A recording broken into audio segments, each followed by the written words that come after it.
You can try to get little essence of, but you can't duplicate the feeling that you have when you go to an HBCU football game.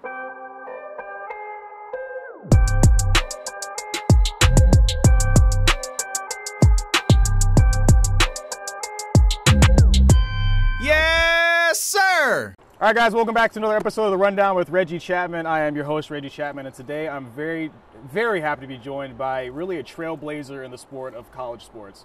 Tiffany Greene, you are the first black woman to do play-by-play at the biggest sports network on the planet. Thank you for just giving me like a couple of minutes of your time. I mean, this is insane. We're obviously here for the MEX Swag Challenge, and welcome back to Atlanta. Oh, thank you. I love being in Atlanta. It's a wonderful place, and it should be kind of deemed a new chocolate city, in my opinion. Well, can I say that? Yeah, I mean, I'm gonna let it slide. It is. It really is, though. If you spend any time here, I was at Toast on Linux, and it was just like, wow. You go in, and like everywhere you go, it's like that.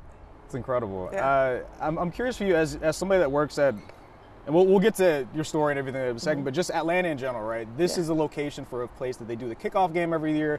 Of course, the Celebration Bowl this year. Even the SWAC baseball championships are over there at Georgia Tech. How important is the city of Atlanta for HBCU athletics? Well, I feel like it has become its own kind of mecca for black sports as more conferences are deciding like, hey, this is the place to be. I mean, we see it on a Power 4 or Group of 5 level in terms of the interest in the way that it can entertain. And ever since the '96 Olympics, it has grown into that more and more. I think the basketball tournament for the SWAC was just announced as well, that they will be coming here to Atlanta. And it's a desirable destination. Like, everybody's trying to get to the A, like, no doubt. Just like I live in Florida, and so people flock to Orlando because of the destination and the theme parks and Disney World. Well, Atlanta is very much that in the sense for sports and culture and entertainment. It's just a well-rounded city. It's cool too because FAMU is obviously behind us getting warmed up for the game. You could see when they rolled in here, their phones are out. I mean, they recognize we're here at Turner Field. Right. You know what I'm saying? We had some players over there standing there pretending they were playing baseball. I mean, they're obviously very excited. For when you get the chance to come back to Atlanta, is it exciting for you as well? It is. It's a place where I remember coming as a kid, and we would go to,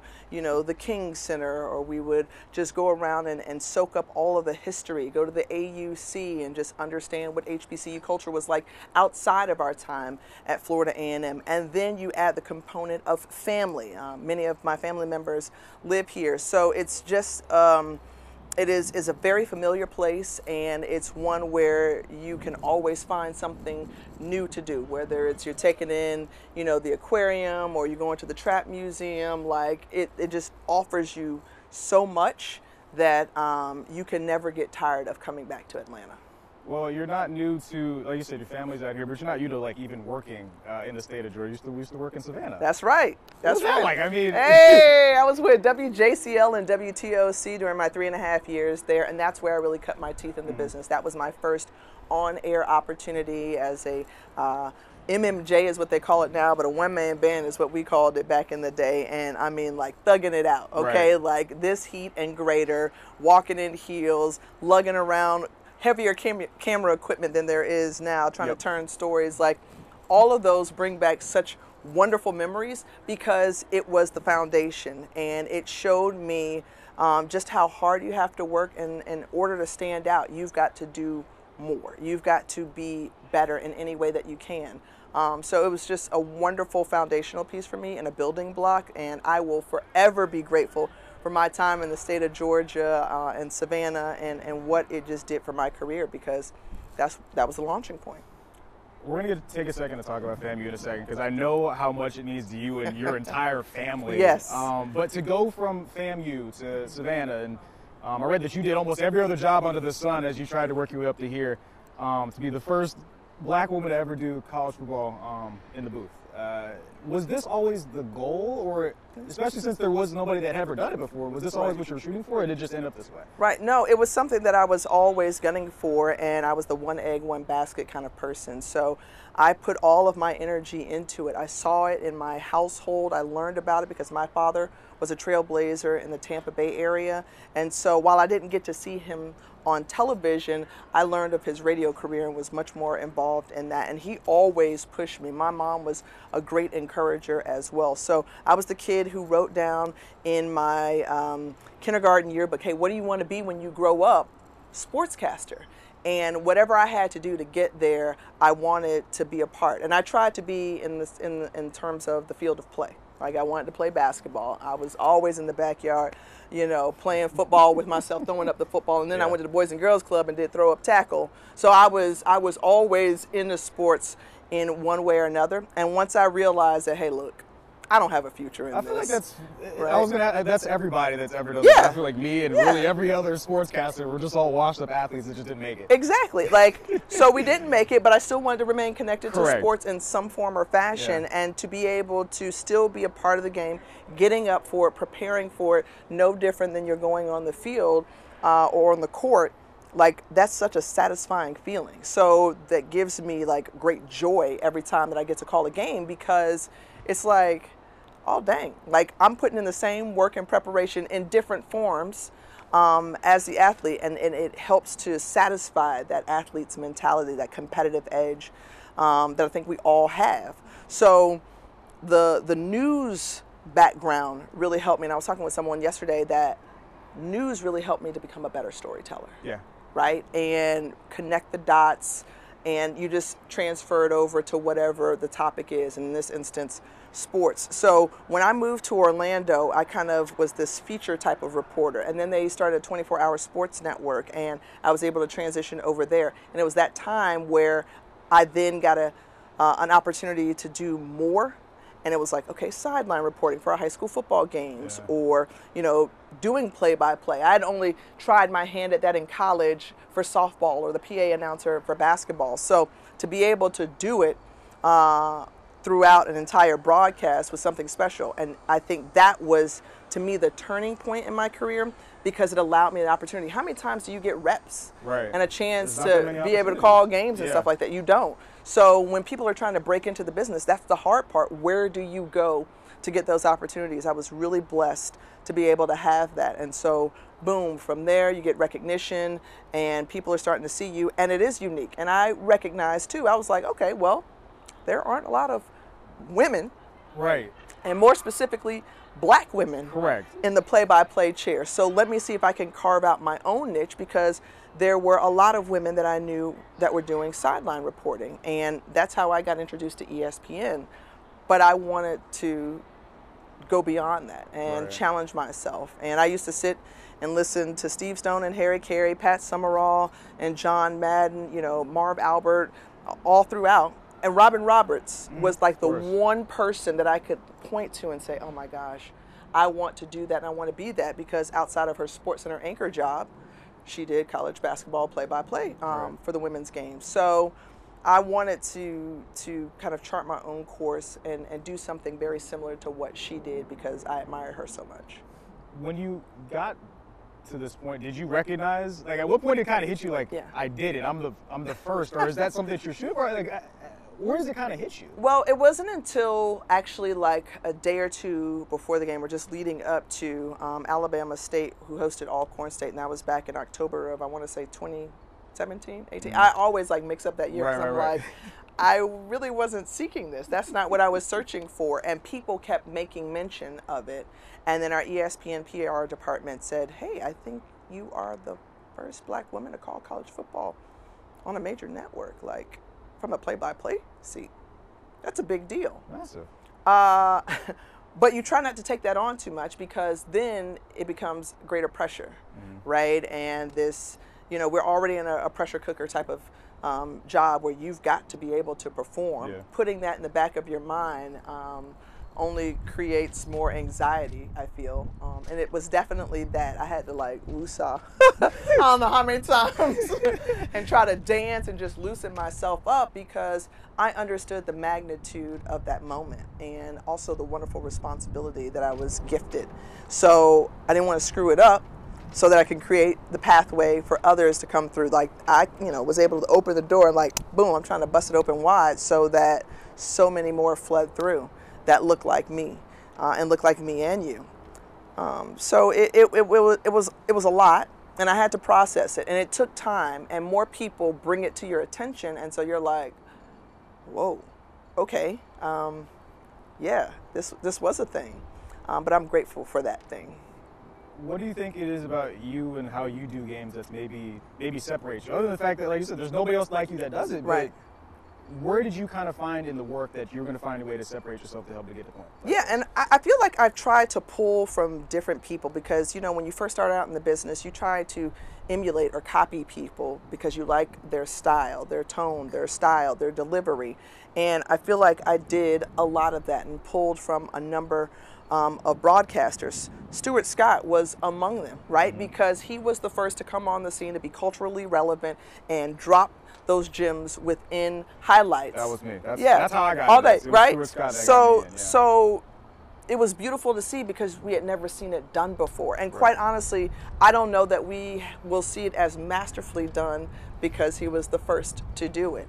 And I love the excitement of Gus Johnson, but also, like I said, Harry Carey, even though he was in an analyst role, he was very much himself. He endeared and was loved by Cubs fans and baseball fans all together. So I love that he was just him. John Madden kind of follows that same suit. Marv Albert, I mean, his voice, his calls, and they were so punchy, and it was simplicity of words. Yes!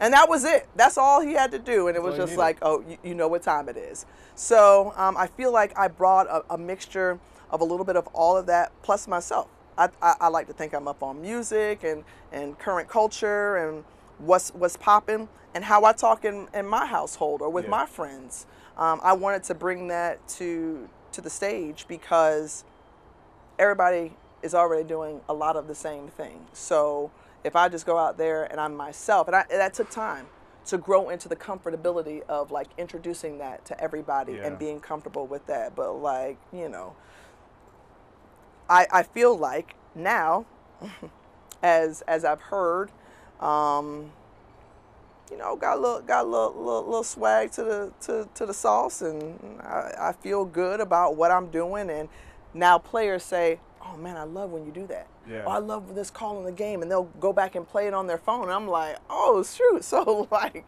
now I gotta pop out of the show out here in Atlanta this weekend.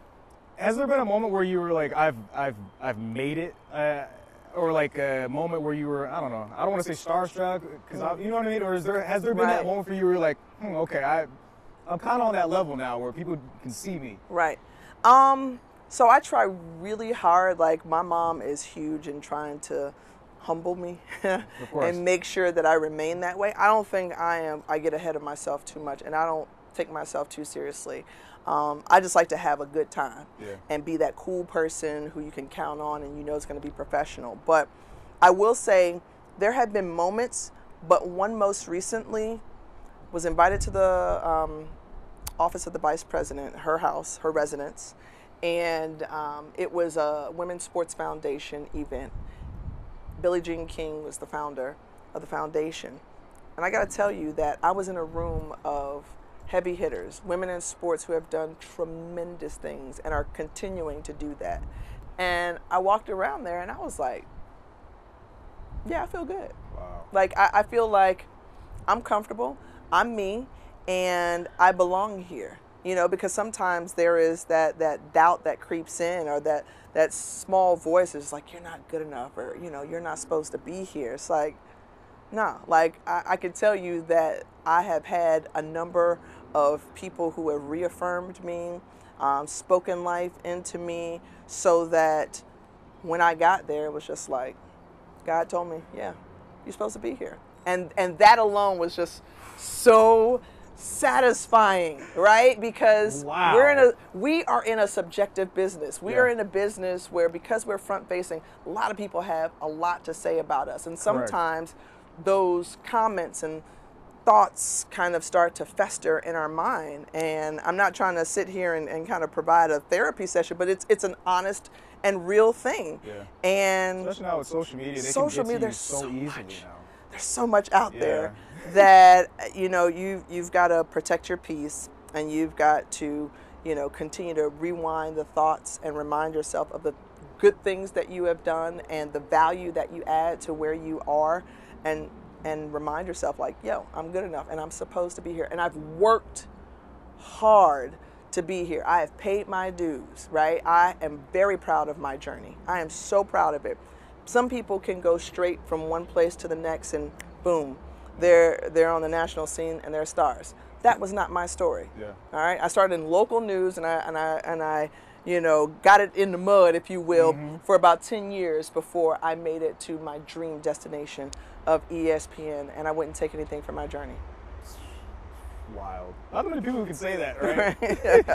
Wow. Because it makes it all the more satisfying, yeah, exactly. right? Like, chop wood, carry water, you hear it all the time, and at some point you have to fall in love with the process of trying to hone your skills and be better at your craft and stand out and be satisfied in what you do, because once you've given your absolute best, nobody can take that from you. And where that ranks in the eyes of other people is on them. That's not on me. I've done my job if I've done my best. If I had to ask one more question on just that, what was it like being the vice president? Oh, it was great. Okay, so that's crazy. Wait, time out. I feel like we just passed that. Of course, the rest was like, you did be the vice president. I did, but here's the coolest part. So let me tell you the beauty of HBCUs and our connections, right? The vice president and I share a sisterhood in Alpha Kappa Alpha Sorority Incorporated. We share our educational background post-secondary at an HBCU. And it was because I feel like of some of those things that pulled her to be able to come to the Celebration Bowl. So I met her for the first time here in Atlanta for the Celebration Bowl. There you go. And working with her office, we got her on air. And we talked to her just about what her experience was like at Howard University, what it was like to be an AKA, what it was like to hold the second highest office in the land.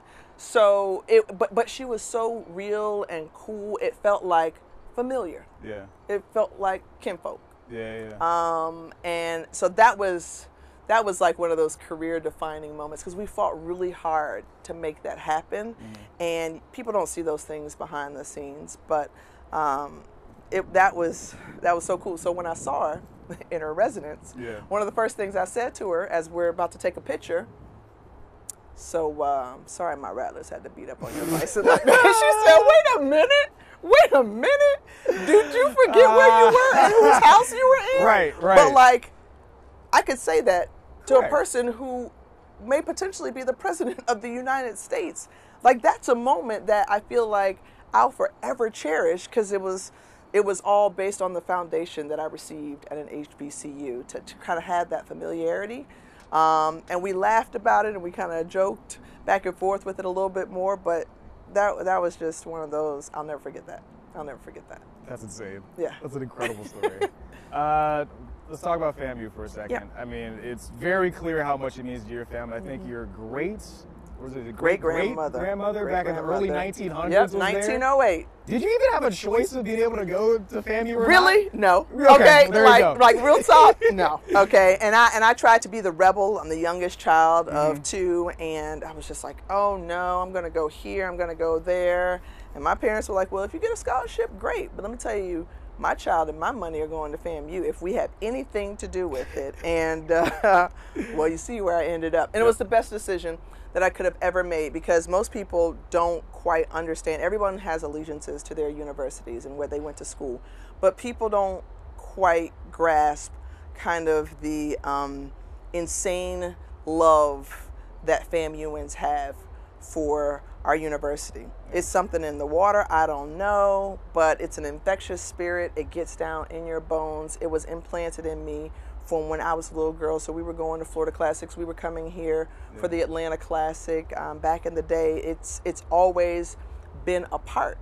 And it was also a way to bring people together, right? Our family, our friends, like everybody would gather around it, and much like you do for, a Thanksgiving Day meal. Right. We were always together and celebrating. And there were so many wonderful accomplishments and people who, walked the campus and have gone on to be really successful, that it was everyday people. everyday people. You know, it's not always the stars, but it's the people who impact you day to day. And I saw that with FAMU. So it was like, why wouldn't I want to be a part of that? It's the College of Love and Charity, and that excellence that they provide with caring is top notch. It's not like anything else I've ever experienced. No knock to anybody else. But I mean, it's the song of the summer. It's the song of, you know, the year thus far. You know, they're not like us. They're not.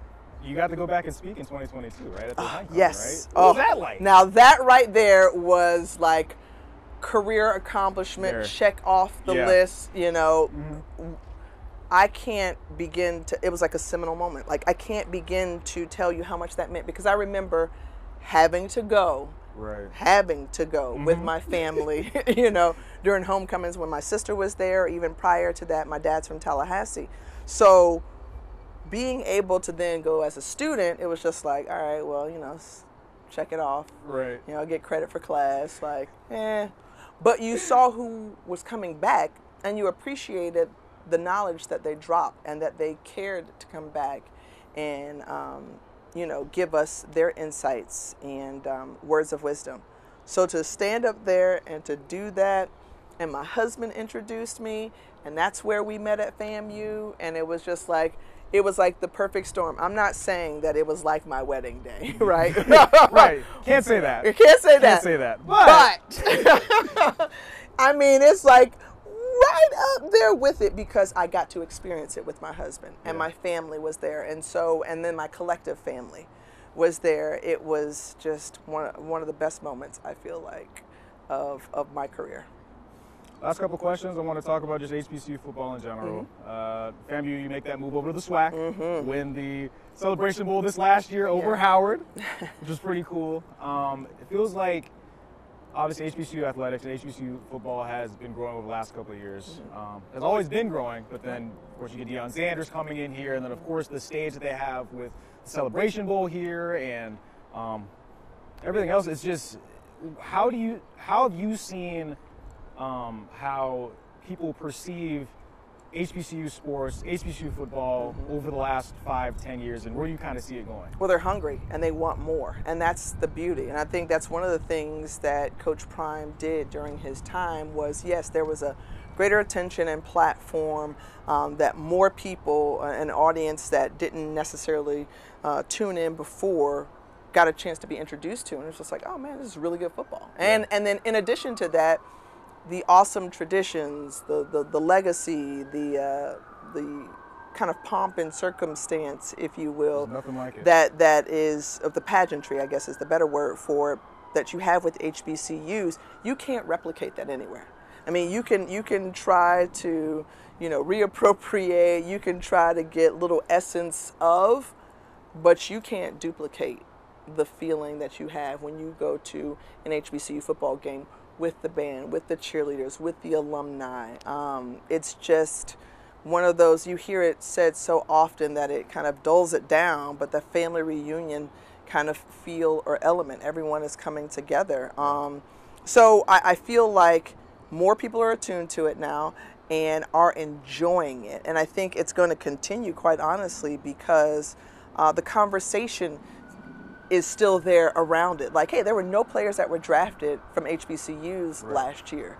That's a problem, because when you look at what Isaiah Land is doing or Marquise Bell is doing, and they come from FAMU, I'm using them specifically, but James Houston out of Jackson State, Isaiah Bolden, like their success. And Tariq Cohen was one of the kind of new age players who ushered in this portion of HBCU football in the modern era. And when he was the human joystick on the field, he was so much fun to watch, but it transferred over into the NFL. So I think it's only going to continue to grow because the appetite is there, and it's been wet, and you've got to satisfy it, you know, and you've got to continue to give it more. And you know, sometimes the best number is more.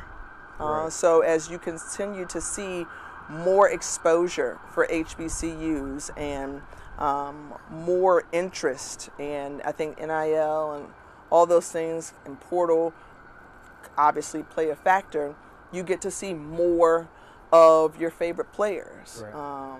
and follow their journeys. I think the essence of more will continue to be there because the product has been there.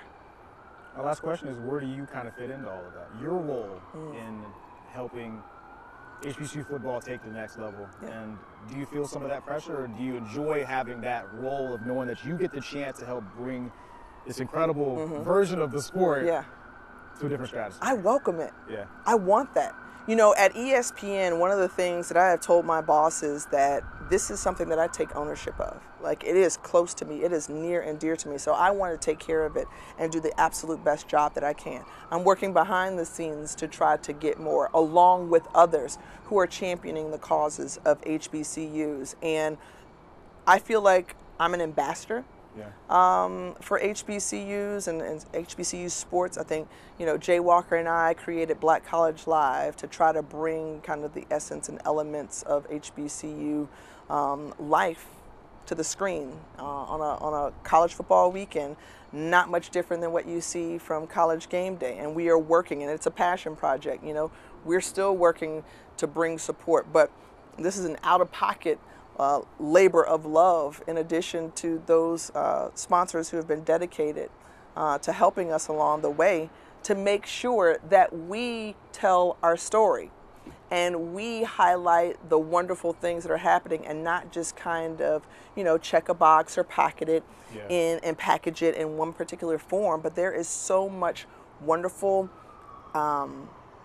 just spirit, love, excellence that we're a part of, that we have the opportunity to showcase. So every time that we're on a broadcast, we're trying to make sure that you know more than just about the football players and the teams. We want you to know about the players and what their aspirations are and what type of leaders they're going to be for the future. We want you to know, you know, the alumni who have made a difference and are people of recognition, but also who have their little speck along this line of impact and great things that have happened in our country, so and within the world. So I feel like I'm a part of that, and it's my job to help tell the story and highlight the things that are being done and have been done and will continue to be done, and remind us that, you know, it's a fight.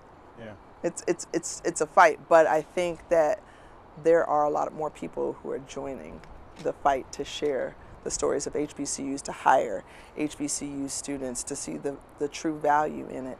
As it's been there. Yeah. It's been there. It's just like, all right, just come on, welcome more to the party. Welcome more to the party. Have a good time. We hope you have a good time. What a mic drop. Just incredible. I think that's it for me. You've answered all my questions, so naturally I'm going to finish with the journalism question that I'm sure we have all learned if you ever watched any journalism. Yes. Is there anything else I didn't ask you that I thought I might ask you, or anything else you wanted to say before we get going? No, I think you've done a very thorough job, and I just thank you for taking an interest, because how do you advance the story? How do you tell the story? How do you hip others to what's going on? It's these type of moments right here, so I'm very appreciative of that from you. Well, I'm just thankful that you answered my DM on Instagram. Yeah. I mean, it's really that simple. Thank you for answering my DM. Yeah, you got it. You got it, Reggie. Appreciate I appreciate you.